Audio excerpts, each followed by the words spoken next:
그동안 쌓였던 많은 피로감들 또 이렇게 날릴 수 있는 그런 시간이기도 했습니다. 그렇게 연휴가 지나고 며칠 되지 않아서 그런데 코로나가 다시 이곳저곳에서 터져 나오기 시작했습니다.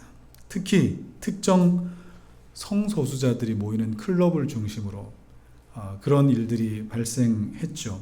그랬더니 코앞이던 개학도 한 주 연기되는 일이 있었습니다.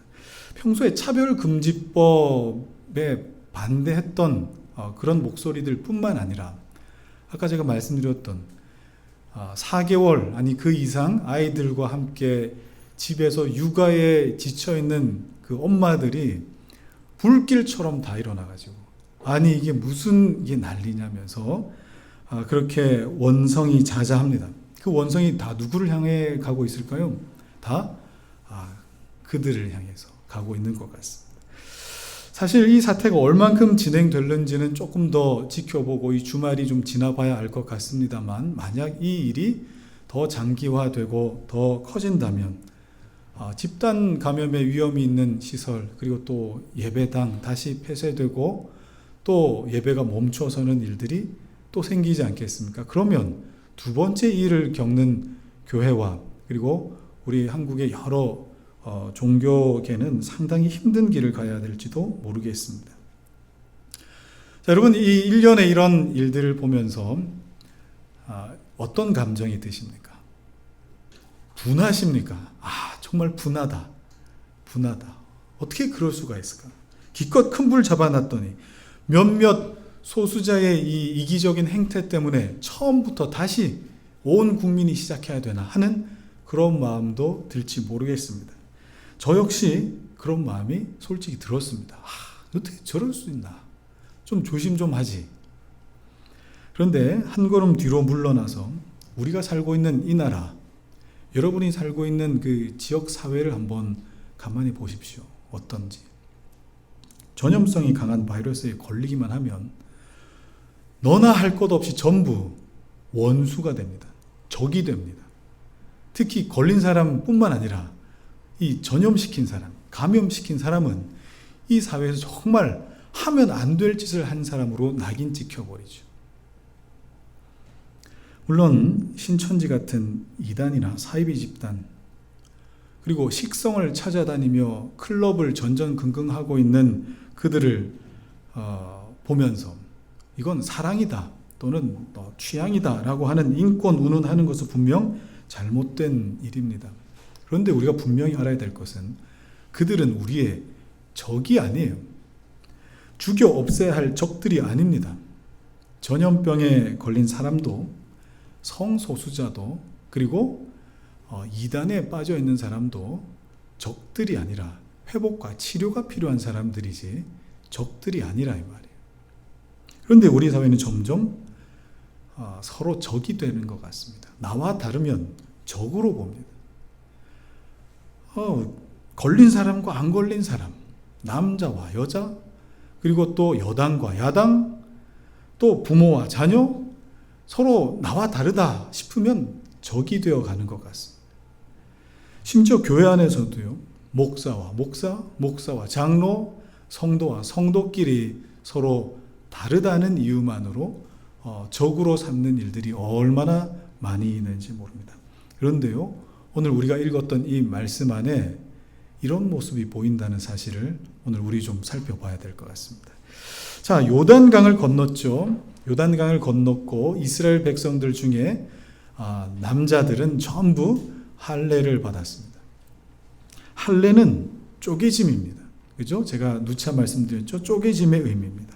우리 인간은 하나님과의 약속을 어겼기 때문에 쪼개져도 몇 번이고 고쳐 쪼개져야 함에도 불구하고 하나님은 사람들, 자기 백성들에게 그 책임을 묻지 않으시고 자기 스스로 쪼개지기를 결심하시고 그 약속을 여전히 유효한 약속으로 자기 백성들에게 넘겨주셨습니다. 그 쪼개짐이 가장 잘 드러난 곳이 어디였습니까? 십자가에서의 쪼개짐이었습니다. 그래서 그것을 믿어 우리 몸에 흔적으로 남기는 것, 그리고 하나님과의 약속이 여전히 우리와 유효하다. 하나님 약속은 우리에게 여전히 능력이 있으시다라는 것을 확인하는 것, 그것이 할례였습니다. 그래서 할례를 보면, 할례를 생각하면 십자가에 자기 자신을 던지신 하나님의 아들이 보이는 것이죠. 그런데 할례를 받으면 굉장히 아프겠죠. 고통스럽겠죠. 특히 3일 동안은 굉장히 고통스럽습니다. 거동하기도 쉽지 않습니다. 그래서 이스라엘 백성들이 첫째 달 10일에 요단강을 건넜고 그날 할례를 받습니다. 그러니까 유대력으로 1월 10일이라고 생각하면 훨씬 더 쉽겠죠. 1월 10일에 할례를 받은 거예요. 자, 여호수아 5장 10절을 같이 읽어볼까요? 5장 10절 시작. 또 이스라엘 자손들이 길갈에 진쳤고 그달 14일 저녁에는 여리고 평지에서 유월절을 지켰으며. 자, 유대력 첫 달을 아빕월이라고 부릅니다. 아빕월. 자, 이 아빕월 14일째 되는 날 저녁에 유월절을 지켰습니다. 그러니까 유대력 1월 며칠이에요? 1월 14일이 되는 것이죠. 자, 그런데 할례를 받고 4일이 지났잖아요. 할례를 받고 4일이 지났습니다. 이스라엘 백성들이 유월절을 지킨 거예요. 그런데 지금 남자들은 어떤 상태입니까? 할례를 받은 지 4일이 지난, 그러니까 여전히 통증이 있고 아직 회복이 안 된 그런 상태에 있습니다. 자, 그러면 이렇게 남자들이 고생스러워하고 있는 중에 유월절을 조금 더 미루든지 해도 괜찮지 않았을까요? 그런데 하나님께서는 정확하게 유월절을 지켜라 라고 그렇게 말씀하셨습니다. 자, 그러면 유월절을 지키는 것이 이렇게 급하게 진행되어야 될 이유가 뭐가 있을까요? 자, 여러분, 그렇게 하나님께서 행하신 이유는 다 어떤 뜻이 분명히 있기 때문입니다. 여러분, 할례와 유월절에는 공통점이 있습니다. 여러분, 제가 이렇게 말씀드리면 이제 조금 머리에 뭔가 이렇게 생각이 나는 분들이 계실 겁니다. 할례와 유월절의 공통점, 공통분모, 그게 뭘까요? 바로 십자가입니다. 십자가. 할례는 하나님 스스로 쪼개의 짐을 선택하면서 하나님과 자기 백성과의 그 약속이 여전히 아직도 진행 중이다 하는 것을 보여주신 것, 확인할 수 있는 것. 그리스도의 십자가가 여기에서 보인다 하는 것을 우리 들었습니다.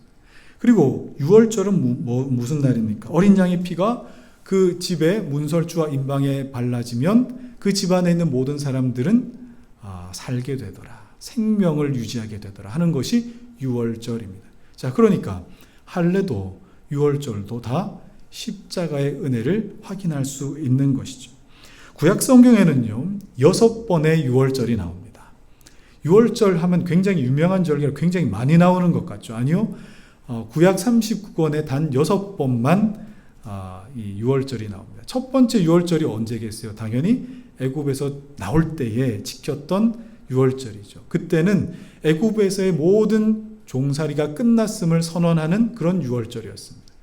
두 번째 유월절은 시내산 앞, 시내 광야 앞에서 드렸던 유월절이었는데 그때 유월절을 지키고 나서 우리가 잘 아는 구름 기둥과 불 기둥이 이스라엘 백성들을 인도해 가기 시작했습니다. 그리고 세 번째 유월절은 오늘 우리가 읽었던 여리고성 앞에서 길갈에서 드렸던 그 유월절입니다.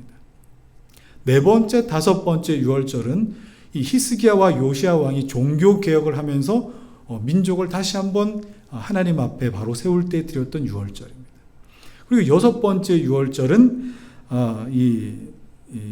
에스라가 성전을 재건하면서 하나님 앞에 우리로 말미암아 회복해 하신 하나님을 찬양합니다 하고 했던 그 마음으로 드렸던 날이 이 유월절이었습니다. 자, 그러니까 6번의 유월절을 여러분 가만히 생각해 보십시오. 모두 하나님께서 자기 백성들을 책임지시고 끝까지 이끌어 가신다 하는 것을 보여주는 것이 바로 유월절이었습니다.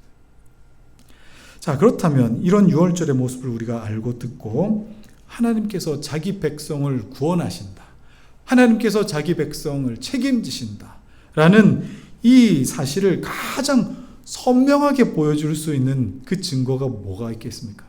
아까 조금 전에 살폈던 바로 십자가죠. 십자가만큼 하나님께서 자기 백성을 구원하신다는 이 사실을 가장 선명하게 보여주는 그것이 어디 있겠습니까?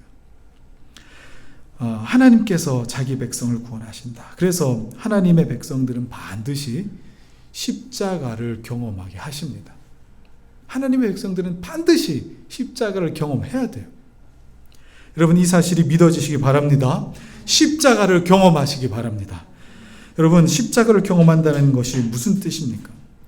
예수 그리스도의 죽음이 내 죽음이 된다는 것을 의미합니다.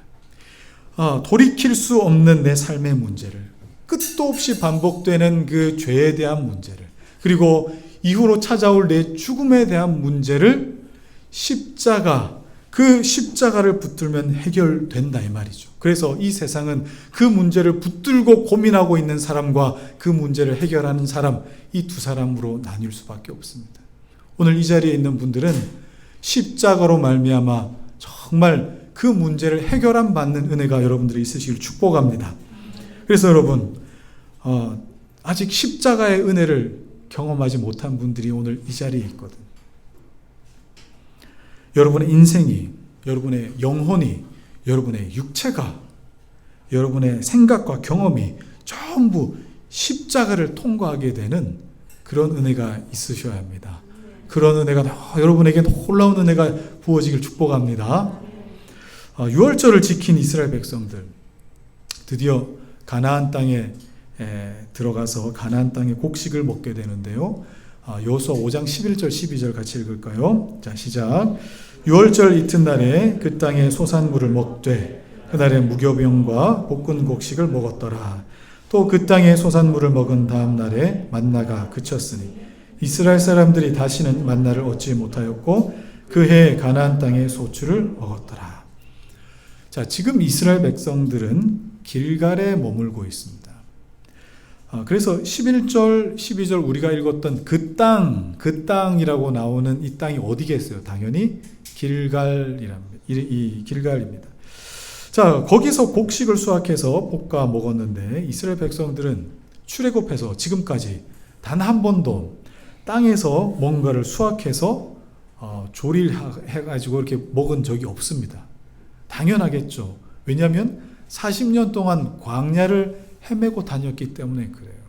자, 그런데 하나님은 그 광야 생활에서 그냥 그들을 굶기지 아니하시고 매일 아침마다 뭘 내려주셨어요? 만나를 내려주셨습니다. 그래서 하나님께서 부으시는 무조건적인 은혜를 받으면서 40년을 지내왔다 이 말이죠. 그래서 가나안 지경에 딱 들어와서 땅에서 솟아난 그 곡식들을 보면서, 그리고 곡식들을 수확을 해서 요리를 하면서 얼마나 기분이 좋았겠습니까? 40년 동안 먹은 만나를 먹지 않아도 된다는 그런 마음도 있겠지만, 이건 정말 이제 우리가 땅에서 뭔가를 얻어 먹을 수 있구나 하는 그런 어떤 기대가 넘쳤을 겁니다. 자, 그런데 오늘 본문에는 그저 땅에서 곡식을 수확해서 볶아 먹었다 하는 것처럼 그렇게 표현되어 있지만 생략되어 있는 장면이 있습니다. 자, 레위기 23장 10절과 14절을 같이 읽을까요? 시작. 이스라엘 자손에게 말하여 이르라. 너희는 내가 너희에게 주는 땅에 들어가서 너희의 곡물을 거둘 때에 너희의 곡물의 첫 이삭 한 단을 제사장에게로 가져갈 것이요 너희는 너희 하나님께 예물을 가져오는 그날까지 떡이든지 볶은 곡식이든지 생 이삭이든지 먹지 말지니 이는 너희가 거주하는 각 처에서 대대로 지킬 영원한 규례니라. 자, 이스라엘 백성들이 가나안 땅에 들어가게 되면 하나님께 첫 이삭 한 단을 드리기 전까지 떡이나 볶은 곡식이나 생 이삭을 먹을 수 없었습니다. 그러면 본문에 기록되진 않았지만 볶은 곡식을 먹기 전에 뭐 했을까요? 당연히 하나님께 한 단을 드려서 하나님께 제사하는 그런 어떤 의식을 드렸을 것입니다. 이렇게 첫 이삭을 하나님께 드리는 날, 이것을 그 이름 그대로 절기로 지켰는데 초실절이라고 부릅니다. 초실절. 이 초실절은 유월절과 더불어서 상당히 의미 있는 날이 됩니다. 자, 유월절은 아비월 14일이라 그랬죠. 유대력 1월 14일이라 그랬습니다. 자, 저녁 해가 질 무렵에 시작하죠. 오늘 본문에도 유월절을 저녁에 시작했다고 기록하고 있지 않습니까? 자, 해가 지면 그때부터 한 나흘 전쯤, 그러니까 한 1월 10일쯤부터 유월절 어린 양을 준비하거든요. 그 유월절 어린 양을 저녁쯤부터 이제 잡기 시작합니다. 잡고 그리고 각을 뜨고 또 여러 준비를 하겠죠. 자, 성경에는 유월절 양을 삶아 먹지 말고 구워 먹으라 그렇게 말씀하거든요. 구워서 먹어야 됩니다. 자, 양을 잡고 손질해서 굽죠. 그러면 여러분 손질해서 굽는 데만도 적지 않은 시간이 걸립니다. 저녁에 시작했어요. 굽고 손질하고 굽고 먹고 하는데 여러분 얼마나 시간이 걸렸을까요? 꽤 적지 않은 시간이 걸렸을 겁니다. 그리고 성경에 보면 그 양을, 유월절 양을 아침까지 남겨두지 말라 주님 말씀하셨거든요. 그러면 어떻게 이 유월절을 지냈다는 이야기가 될까요? 유월절 양을 저녁에 준비해서 밤새 가족들과 더불어서 먹었다. 새벽녘까지 이 유월절은 계속 된다는 뜻입니다. 자, 그러니까 14일 저녁에 유월절은 시작되지만 유월절은 15일 새벽에까지 계속 진행이 된다 이 말입니다. 그런데 동시에 15일이 지나게 되면 무교절이라는 것이 일주일 동안 진행됩니다. 그래서 15일부터 22일까지 무교절이 이어집니다. 자, 그러면 중복되는 날이 있죠, 그죠? 며칠이에요? 바로 15일이 되는 날이에요. 자, 그러면 오늘 11절에 보시면 유월절 이튿날이라고 나옵니다. 유월절 이튿날. 자, 유월절 이튿날. 유월절은 14일이었으니까 유월절 이튿날은 15일이 될까요? 16일이 될까요? 자, 15일 새벽까지 유월절이 진행되니까 유월절 이튿날은 16일이 됩니다. 자, 그래서 유월절 양을 먹는 시간 15일 새벽까지 계속되고 무교절이 시작되고 그리고 16일 유월절 이튿날은 15일이 아니라 16일이 되고 뭐가 되는 거예요? 초실절도 되는 겁니다. 자, 별로 흥미가 없어 보이는 것 같은데, 자, 제가 왜 이렇게 별 관심도 없어야 될 이 날짜에 제가 이렇게 많은 시간을 들었느냐? 여러분, 설명해 드릴게요. 예수님은 유월절에 돌아가셨어요. 그죠? 유월절, 그러니까 아비벌 1월 14일 오후 3시경에 돌아가셨습니다. 그리고 2시간 뒤쯤이면은 유월절이 이제 시작되는 거예요. 자, 그리고 사흘 뒤 며칠이에요? 16일이 됩니다. 16일이 되는 그 새벽 아침 미명에 예수님의 무덤이 비었죠. 왜요? 예수님이 부활하셨거든요. 고린도전서 15장 20절 같이 읽을까요? 자, 시작. 그러나 이제 그리스도께서 죽은 자 가운데서 다시 살아나사 잠자는 자들의 첫 열매가 되셨도다. 첫 열매가 되셨도다. 초실절은 지금 뭘 가리키고 있는 거예요? 예수님의 부활을 가리키는 거예요. 유월절은 뭘 가리킨다고요? 예수님의 십자가를 가리키고 초실절, 사흘 뒤의 초실절은 예수님의 부활을 나타냅니다. 자, 그러니까 오늘 우리가 읽은 본문은 예수님의 십자가 죽으심과 더불어 사흘 뒤에 그의 살아나심을 정확하게 보여주고 있습니다.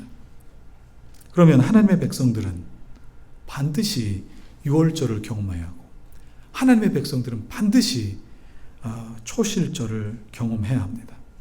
그 말은 하나님의 백성들은 반드시 십자가를 경험해야 하고 반드시 부활을 경험해야 된다는 뜻입니다. 이스라엘 백성들이 가나안 땅의 첫 열매를 먹은 다음 날, 곧 아비월 17일이 됩니다. 38년 동안 내렸던 만나가 그쳤습니다. 그러면 하나님의 은혜가 그친 걸까요? 아닙니다. 광야에서 만나를 주셨던 것처럼 가나안 땅에서도 하나님께서 은혜를 주셔야 살 수 있는 그런 땅입니다. 은혜가 그친 것이 아니라 주시는 방법이 달라진 거예요. 이제 하나님의 은혜는 매일 아침마다 마구잡이로 주셨던 그 은혜가 아니라 우리의 삶의 현장에서 치열하게 싸우는 그 전쟁 같은 삶의 현장에서 주시는 하나님의 은혜로 이제 바뀌어 나타나게 됩니다. 그러면 삶의 현장에서 드러나는 하나님의 은혜의 방편이 무엇일까요? 부활을 경험한 신약의 성도들은 삶의 현장에서 그 능력을 체험하며 살았습니다. 그 능력이 뭐였습니까? 바로 성령의 충만함이었습니다. 부활을 경험한 자들은 반드시 그 심령과 그 삶에 성령의 나타나심을 하나님께서 허락하셨다 이 말이죠. 그래서 하나님의 사람들은 부활의 능력을 경험해야 되죠. 부활의 능력을 가장 확실하게 증거할 수 있고 나타낼 수 있는 것은 바로 성령 충만이었습니다. 성령에 감동된 사람은 환경의 지배를 받지 않습니다. 성령에 감동된 사람은 신앙과 삶의 그 현장에 차이가 없습니다. 우리는 바로 이 은혜를 누리며 사는 것이죠. 여러분, 성령 충만하십시오. 성령 충만하십시오. 십자가를 경험하셨다면 반드시 부활의 능력도 경험하시고, 이 부활의 능력은 반드시 우리 안에 성령으로 충만케 되게 하시는 그 은혜가 나타난다는 것을 여러분 믿으시기 바랍니다. 자, 세 번째 유월절이었습니다. 그렇죠? 그리고 첫 번째 초실절을 이제 이스라엘 백성들과 또 여호수아가 함께 보내게 됩니다. 여러분 얼마나 기뻤겠습니까? 38년 만에 드려진 유월절입니다. 신의 광야 이후로 38년 만에 드려진 유월절. 그리고 이스라엘이 보낸 이 세 번째 유월절이긴 했지만 지금 이스라엘 백성들은 2세대거든요. 2세대. 이 1세대들은 다 광야에서 죽고, 그러니까 2세대들은 유월절을 처음 경험해 보는 거예요. 그리고 초실절도 마찬가지입니다. 죽음과 생명의 절기를 지금 보내면서 죽을 수밖에 없는 우리에게 생명을 허락하신 주님으로 인해서 너무 기쁘고 감사하고 그런 시간을 유월절과 초실절을 통해서 보내고 지금 여리고로 전진하고 있습니다. 자, 여리고로 전진하는 중에 뜻밖의 일이 생기죠. 그게 어떤 사건입니까? 여호수아 5장 13절을 읽겠습니다. 시작. 여호수아가 여리고에 가까이 이뤘을 때에 눈을 들어본즉 한 사람이 칼을 빼어 손에 들고 마주 서 있는지라. 여호수아가 나아가서 그에게 묻되 너는 우리를 위하느냐 우리의 적들을 위하느냐. 칼을 빼 들고 서 있는 사람에게 여호수아는 이렇게 묻습니다. 너는 우리를 위하느냐 우리의 적들을 위하느냐. 당시의 전쟁, 아직 본격적으로 전쟁하진 않았지만 전시 상황에 준하기 때문에 여호수아가 이렇게 적들을 위하느냐 우리를 위하느냐라고 이렇게 묻는 것은 이해할 만도 합니다. 그죠? 자, 그런데 당시 여리고성 주변의 상황을 여호수아 6장 1절에서는 이렇게 조금 더 자세하게 기록하고 있습니다. 읽어볼까요? 시작. 이스라엘 자손들로 말미암아 여리고는 굳게 닫혔고 출입하는 자가 없더라. 여리고성에는 당시 하나님께서 부으시는 그 두려움 때문에 여리고성을 출입하는 사람이 한 명도 없었습니다. 그러니까 온 성을 폐쇄시킨 것이죠. 출입하는 자가 없었어요. 자, 그러면 이 낯선 사람의 정체가 더 애매하죠. 더 애매합니다. 확실히 여리고성을 출입하는 사람이 없기에 여리고 사람은 아닌 것 같은데 또 우리 쪽 사람도 아닌 것 같아 보이는 거예요. 그래서 여호수아는 너는 적이냐 또는 너는 여리고 사람이냐 라고 묻지 않고 뭐라고 묻습니까? 너는 적의 편이냐 라는 상당히 좀 애매한 질문을 하게 됩니다. 그런데 여러분, 오늘 이 여호수아가 던진 질문을 그냥 넘어가면 안 됩니다. 취중진담이란 말이 있죠. 취중진담. 여러분, 취중진담이 무슨 뜻입니까?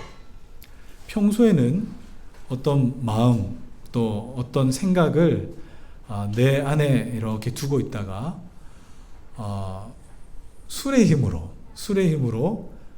그 마음의 빗장이 확 열려버리는 거예요. 그래서 내 속에 있던 어떤 생각이 또 마음이 무심결에 툭 하고 튀어나오는 거. 그게 취중 진담이잖아요. 오늘 여호수아가 칼을 든 낯선 사람 앞에서 그동안 마음에 두고 있었던 그 마음, 생각이 무심결에 툭 하고 튀어나온 질문입니다. 이스라엘 백성들 중에는요, 출애굽 이후에 참 그 공동체를 힘들게 만들었던 무리들이 참 많이도 있었습니다. 고라 자손들이 당을 짓고 모세를 향해서 대적하기 시작했습니다. 그때에 땅이 갈라져 고라 자손을 삼켰고요. 전염병이 일어나서 14,700명이 한꺼번에 죽게 되는 일이 있었습니다. 자, 가데스바네아에서 12정탐꾼들이 정탐복을 했는데 여호수아 갈렙을 제외한 10명이 다 부정적인 보고를 했습니다. 그 이후로 어떻게 됐습니까? 그때 원망했던 모든 이스라엘 백성들은 가나안 땅에 들어가지 못하고 다 광야를 뱅글뱅글 돌다가 다 죽고 말았습니다. 모압에서 이스라엘 남자들이 모압 여인들과 행음하기 시작했고, 그 모압 여인의 안내를 받고 바알을 숭배하기 시작했습니다. 바로 바알보올 사건이었습니다. 이때 24,000명이 전염병으로 죽게 됩니다. 가나안 땅에 거의 다 왔을 때에 장자지파 2지파 반이었습니다. 르우벤, 갓, 므낫세 반지파가 우리는 건너가지 않겠습니다 라고 말하는 바람에 온 이스라엘 백성들을 낙심시키게 만드는 일도 있었습니다. 자, 여러분, 이 외에도 많은 사건들이 이스라엘 공동체 안에서 참 공동체를 와해시키는 그런 일들이 참 많았어요.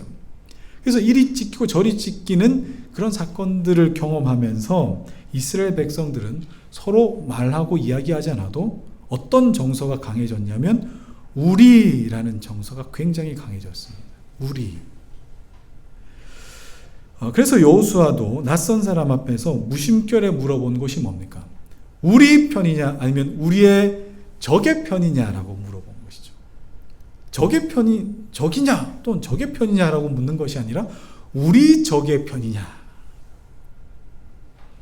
여러분, 같은 마음과 정서를 공유하면서 우리라는 공동체를 형성하게 됩니다. 그런데 우리라는 말에는 철저하게 소외와 배척이라는 독소가 포함되어 있다는 사실을 여러분 기억하셨으면 좋겠습니다. 나와 생각을 달리하는 사람을 같이 하는 사람을 우리라고 부른다면 생각을 달리하는 사람은 너희라고 부르지 않습니까? 모든 기준이 어디에 있습니까? 우리에 있습니다. 우리. 여호수아의 내면에 깔린 정서도 우리가 기준이었습니다. 하나님도 우리 하나님이셔야 되고, 교회도 우리 교회여야 되고, 성도도 우리 성도여야 되고, 목사도 우리 목사님. 그러면 너희 하나님은 다른 하나님입니까? 너희 교회는 우리 교회와 경쟁하는 경쟁사입니까?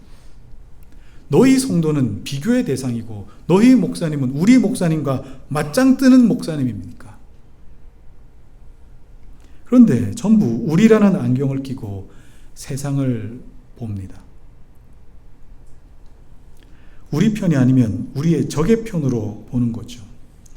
제가 앞서 말씀드렸던 성소수자들도 우리 안경을 끼고 보면 우리의 적이 되고 맙니다. 그들이 이번 코로나 사태의 중심에 있다는 이유로 그동안 숨겨왔던 우리 본능이 발동하면서 그들을 적으로 만들어 버리려고 하는 그런 아주 애매한 감정들이 우리 안에 스멀스멀 기어오르는 것을 여러분 느낄 수 있지 않습니까? 그러나 그들은 우리의 적이 아닙니다. 그들을 적으로 만드는 일은 없어야겠습니다. 성소수자들은 하나님 앞에 치료와 회복이 필요한 사람들이지 적들이 아니라 이 말이죠. 자, 그러면 이 낯선 사람의 이야기를 한번 들어보십시다. 자, 여호수아 5장 14절입니다. 시작. 그가 이르되 아니라 나는 여호와의 군대 대장으로 지금 왔느니라 하는지라. 여호수아가 얼굴을 땅에 대고 엎드려 절하고 그에게 이르되 내 주여 종에게 무슨 말씀을 하려 하시나이까. 이 사람이 누구였어요? 여호와의 군대 대장이었습니다. 자, 여호와의 군대는 보편적으로 하늘의 군대, 천상의 어떤 군대를 의미합니다. 예수님이 칼을 빼어든 제자들에게 이렇게 말씀하셨죠. 마태복음 26장 53절이요. 시작. 너는 내가 내 아버지께 구하여 지금 12군단 더 되는 천사를 보내시게 할 수 없는 줄로 아느냐. 군단으로 번역된 이 레기온이라는 말은 3,000명에서 6,000명 정도의 규모가 되는 그런 조직을 말합니다. 이스라엘이 아람 군대와 싸울 때 엘리사는 불병거와 불말이 주변에 가득한 것을 보았습니다. 그러니까 뭐예요? 하늘의 군대, 천상의 군대는 분명히 존재한다는 뜻이죠. 자, 그러면 오늘 여호와의 군대 대장은 이런 천상의 군대를 동원해서 가나안 정복에 힘쓰게 그렇게 만드는 것일까? 그런데 여러분, 여호수아를 가만히 보면 천상의 군대가 나타나서 가나안을 섬멸했다 이런 기록은 없습니다. 그러면 뭘까요? 출애굽기 12장 40절 한번 읽어보겠습니다. 시작. 이스라엘 자손이 애굽에 거주한 지 430년이라 430년이 끝나는 그날에 여호와의 군대가 다 애굽 땅에서 나왔은즉. 자, 모세는 이스라엘 백성들이 출애굽하는 장면을 일컬어서 여호와의 군대가 나왔다 그렇게 표현했습니다. 그러니까 여호와의 군대는 이스라엘 백성들을 가리키는 말로도 사용되었다 이 말이죠. 자, 그러면 지금 이 여호와의 군대 대장으로 온 것은 하나님께서 직접 이스라엘 백성들을 진두지휘하셔서 가나안 정복에서 직접 싸우시겠다 하는 그 의지를 지금 보여주고 계신 겁니다. 자, 그러면 다시 여호수아의 질문으로 한번 돌아가 보십시다.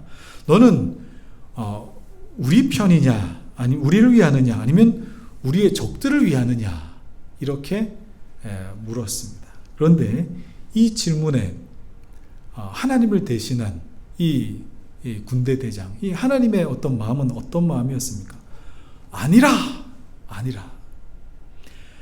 나는 여호와의 군대 대장으로 지금 왔느니라. 여러분, 이게 무슨 뜻인 것 같으십니까? 아니라. 나는 지금 여호와의 군대 대장으로 왔느니라. 이 말에는 또 다른 질문이 포함되어 있습니다. 우리 편? 이쪽 편? 저쪽 편? 너희 하나님의 군대들 아니었어? 라고 지금 물으시는 장면입니다. 너희들 하나님의 군대 아니었어? 이 백성은 하나님의 백성들 아닌가? 하는 질문을 지금 여호와의 군대 대장이 반어적으로 하는 표현입니다.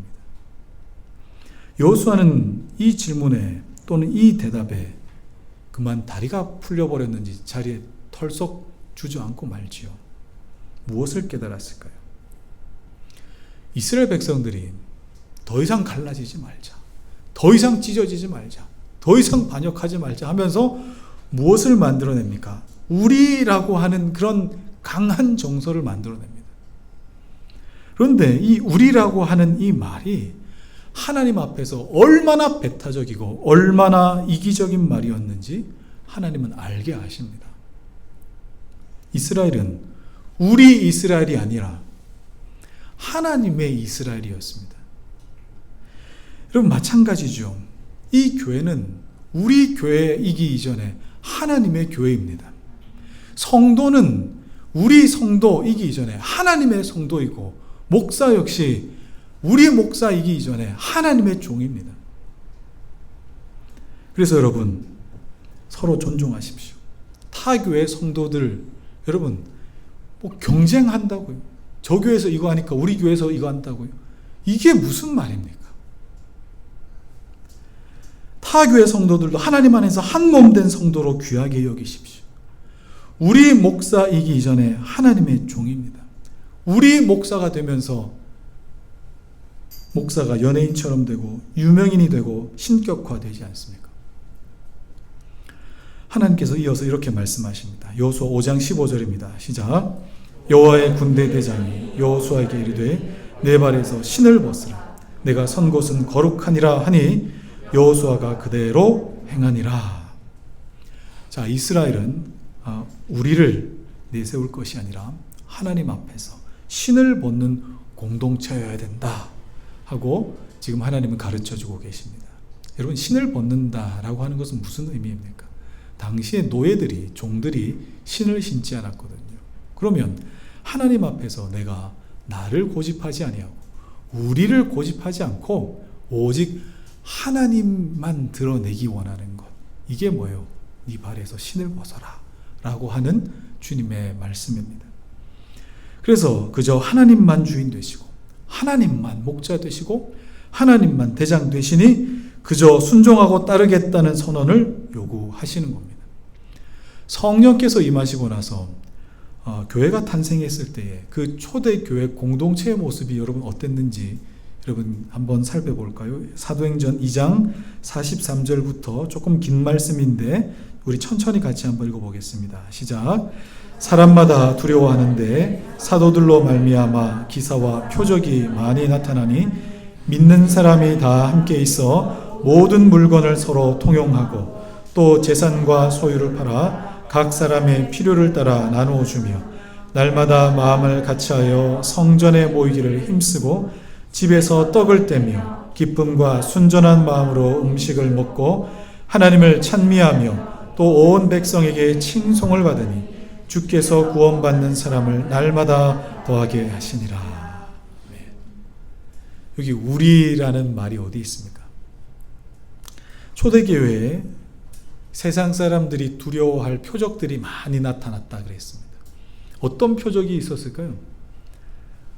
병든 사람이 낫거나 또 기적적으로 어떤 일들이 또 이루어지거나 이런 것들도 표적입니다만 사도행전에서 그 표적들을 아래에 기술했는데 그 표적들이 참 기가 막힌 표적들이 나타나죠. 어떤 표적들이었습니까? 믿는 사람들이 다 함께 있었다. 고난과 핍박 속에서도 오히려 모이기에 힘썼다. 이게 뭐였어요? 표적이었어요. 그들이 모여 다른 사람의 필요를 고민하기 시작합니다. 모여서 그래 우리끼리 아니라 다른 사람의 필요를 고민하기 시작했어요. 그리고 형편과 상관없이 자기 가정을 개방하기 시작했습니다. 우리 집에 오십시오. 다른 이들 초대합니다. 모여서 우리 자랑하는 것이 아니라 하나님을 찬양하고 찬미했습니다. 이것이 교회였고 이것이 하나님의 공동체였습니다. 여러분, 그리스도인으로 부끄럽게 살지 마십시다.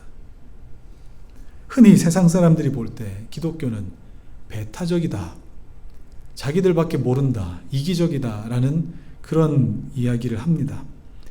동성애를 죄악시하고 그리고 예배하고 또 무슨 특별한 새벽 특세다 그러면 동네 상관없이 막 주차를 아무데나 하고 주민들 배려하지 않고 시끄럽게 찬양하고 예배하는 여러분, 이것 때문에 세상 사람들이 교회를 향해 손가락질할까요? 아니요, 그건 표면적인 이유일 뿐입니다. 본질적인 것은 무엇입니까? 우리 밑바닥에 깔린 우리라고 하는 정서 때문에 그렇습니다. 그렇지 않은 자들, 우리와 다른 자들을 배척하고 경계하고 또 정죄하기 때문에 그렇습니다. 오늘 하나님께서 말씀하십니다. 아니라 너희 공동체, 우리 공동체가 아니라 하나님의 공동체이고 하나님의 교회다. 이제 말씀을 좀 정리하도록 하겠습니다. 유월절 곧 십자가와 초실절 곧 부활을 경험한 자들이 곧장 여리고로 전진하기 전에 하나님께서 그들을 멈춰 세우셨습니다. 멈춰 세우셨죠. 뭐 때문에요? 공동체의 회복이 필요해서 그래요. 너희들이 누군지 정확하게 알라고 주님 먼저 말씀하시고 세우셨습니다. 여러분, 십자가와 부활을 경험하셨습니까? 우리 중에 그렇게 경험한 분들이 계십니까? 그러면 그렇게 만족하지 마시고요, 공동체를 회복하셔야 돼요. 공동체를 회복하셔야 돼요. 내가 어떻고 우리가 어떻고 그게 아니라 나의 하나님, 우리의 하나님이 먼저 드러나야 하는 것입니다. 그래서 십자가와 부활만 경험한 자들이 이 우리라는 틀을 깨지 못하면 여전히 교회에서도 서로 싸우고 서로 편가르는 일이 있다 이 말이죠. 십자가와 부활을 경험한 이후에 반드시 공동체의 정체성, 나의 정체성을 확인하게끔 하시는 하나님. 그래서 나 또는 우리가 아니라 하나님의 사람, 하나님의 공동체, 하나님의 교회라는 것을 하나님은 확인시켜주고 계십니다. 이 사실을 우리는 너무나 자주 잃어버리거든요. 내가 죽고 예수의 부활 아래 연합하여 새로운 생명을 얻으셨다면 우리보다 하나님을 먼저 찾으시기 바랍니다. 아니라 말씀하시는 하나님의 음성이 우리 모두에게 선명하게 들리게 되는 그런 은혜가 우리 모두에게 있기를 주의 이름으로 축원합니다.